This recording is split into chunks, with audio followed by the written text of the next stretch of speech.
ये एक ऐसी लाइन है जिसको बड़े बड़े अखबार लिखने से घबरा रहे हैं और बड़े बड़े न्यूज चैनल्स दिखाने से कतरा रहे हैं। पर ऐसा क्यों? भाई, एक युवक की हत्या हुई है, आपको तो इसे बढ़ चढ़ कर दिखाना चाहिए। ये तो एक खबर है। नहीं, खबर ये नहीं है। खबर ये इसलिए नहीं है क्योंकि मरने वाला युवक हिंदू है। अगर मरने वाला युवक किसी और धर्म का होता तो यह खबर होती, क्योंकि इंटरनेशनल मीडिया का ध्यान फिर इस तरफ खिंचता।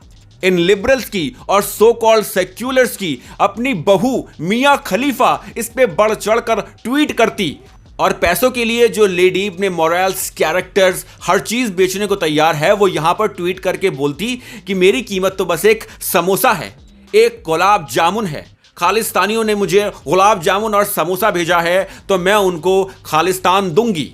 अब वो खालिस्तान हिंदुस्तान में नहीं होगा तो मैं अपना स्थान दूंगी जो खाली है। बस यही चीज है जो हिंदुस्तान को तबाह कर देगी एक दिन। हमारा नरेटिव लगातार बदलता जा रहा है। शुरुआत करते हैं बीबीसी से।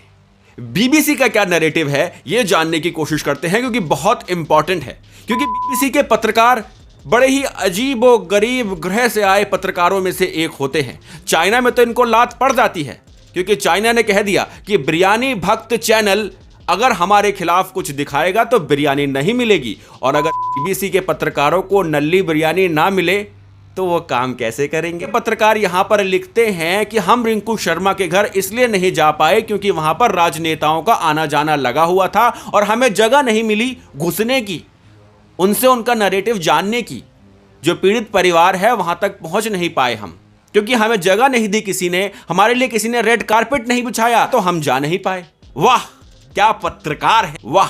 अब यहां पर आगे बढ़ते हैं। इनके आर्टिकल में यह लिखा हुआ है कि हम किसी का नाम नहीं बताएंगे, पर उन्होंने हमसे क्या कहा यह हम लिख देते हैं। यहां पर अलग अलग लोगों के, इनके हिसाब से इन्होंने अलग अलग लोगों के, आम जनता के इंटरव्यू लिए हैं। अब इनके इंटरव्यू ठीक है जो इन्होंने लिए होंगे, वैसे इन्होंने किसी के इंटरव्यू नहीं लिए क्योंकि इन्होंने किसी का नाम नहीं लिखा। इन्होंने अपने आप ही एक दो लोगों से बात करी और अपने आप ही वो लिखते चले गए। यहां पर ये एक महिला का इंटरव्यू लेता है, इसके हिसाब से, जो भी पत्रकार है, मैं जानता नहीं हूं। यहां पर ये एक महिला का इंटरव्यू लेता है और लिखता है कि वो महिला मुझे कहती है कि हमारी गली में भी 2-3 मुसलमानों के परिवार रहते हैं, पर हम उनसे बात नहीं करते क्योंकि हम कायस्थ हैं और वो छोटी जाति के हैं। यहां पर बीबीसी आपके दिमाग के साथ कैसे खेल रहा है यह जानने की कोशिश कीजिए। हमारे कुछ लोग जो अपने आप को लिबरल्स और सो कॉल्ड सेक्युलर्स कहते हैं, और खास तौर पे हमारी ही समाज की कुछ लड़कियां जिन्हें आजादी नहीं मिलती और वो अपने भाइयों के और माँ बाप के खिलाफ हैं, वो तो जैसे हिंदुत्व के खिलाफ एक झंडा लेकर खड़ी हो जाती हैं और कहती हैं कि नहीं, ये तो गुंडे थे, इनको तो मरना था, लड़ाई की थी, अच्छा हुआ जो शांति दूतों ने इनको मार दिया। Inherently misogynistic. I come from a country that has among the largest Muslim populations in the world. Muslim women in India are fighting for the right to enter mosques the same way as men. But guess what? So are Hindu women. Menstruating women of a certain age are not allowed into temples. So you know what? Although it embarrasses me on a global stage to say this, child marriage is common in many cultures, including in Hindu society. अब उनके दिमाग पर ये BBC कैसे असर करती है वो जानने की कोशिश कीजिए। यहां पर इस पत्रकार ने ये लिखा है कि कायस्थ समाज की एक लेडी ने ये बोला कि इस गली में 2-3 मुस्लिम परिवार रहते हैं, पर हम उनसे बात नहीं करते क्योंकि वो छोटी जाति के। यहां पर इस मुद्दे से आपका ध्यान भटकाने की पूरी तरह कोशिश की गई और यह बोला गया कि हिंदू लोग तो जात पात करते हैं, अच्छा हुआ जो मार दिया। शांति दूतों ने सबसे बढ़िया काम किया जो ये जात पात करने वाले हिंदू लोगों को मार रहे हैं। ये खिलवाड़ है आपके दिमाग से। ये नैरेटिव अपना एक डिसाइड करने की कोशिश की गई है। अब जो भी ये पत्रकार था, एंड में इसको कुछ लोग वहां से धमकाते हुए, मारते हुए भगाते हैं। वो किस समाज के हैं इसने नहीं लिखा, क्योंकि वो उस समाज के थे जिस समाज को आप लोग शांति दूत कहते हैं, पर ये वो नहीं लिखेगा। इसने ये लिखा कि मुझे नहीं पता वो लोग कौन थे, कोई ग्रे स्वेटर में था, कोई लाल स्वेटर में था। ग्रे और लाल स्वेटर बता दिया इसने। वो समाज कौन सा था, किस समाज के लोग इसको वहां जुतिया रहे थे, धमका रहे थे, वो इसने नहीं लिखा, क्योंकि वो नैरेटिव बीबीसी का है ही नहीं। बीबीसी के पत्रकार एक प्लेट बिरयानी के लिए इस ग्रह के अंत तक जा सकते हैं। आपको लगता है कि ये बीबीसी का पत्रकार रिंकू शर्मा के घर नहीं पहुंच पाया होगा, या ये पहुंचना चाहता ही नहीं था? क्योंकि वहां से इसे कुछ और नैरेटिव मिलता जो ये लिख सकता था नहीं। अस्पताल में भी अस्पताल में चाकू मारने की कोशिश की थी। दबा दिया हैं? चाकू दबा दिया। वो लोग एक मिनट वो जब यहाँ पर मारा, जब आप अस्पताल लेकर गए, वो अस्पताल पहुँचे और चाकू मारा वहाँ पर। उनकी भी टीम वहाँ थे सर, उनकी भी वहाँ लोग थे। था नहीं, इसको अपना नैरेटिव आप पर थोपना था। चलिए ये तो बात हो गई बीबीसी की।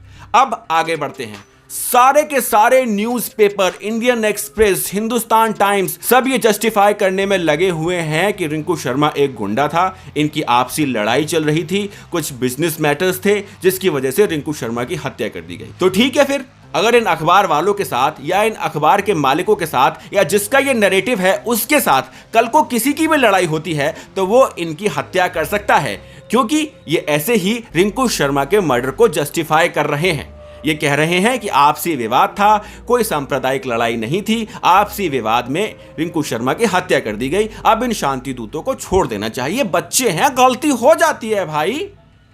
कल को ये आग आपके भी घर पहुंचने वाली है। ऐसा मत सोचिए कि ये आग आपके घर नहीं पहुंचेगी।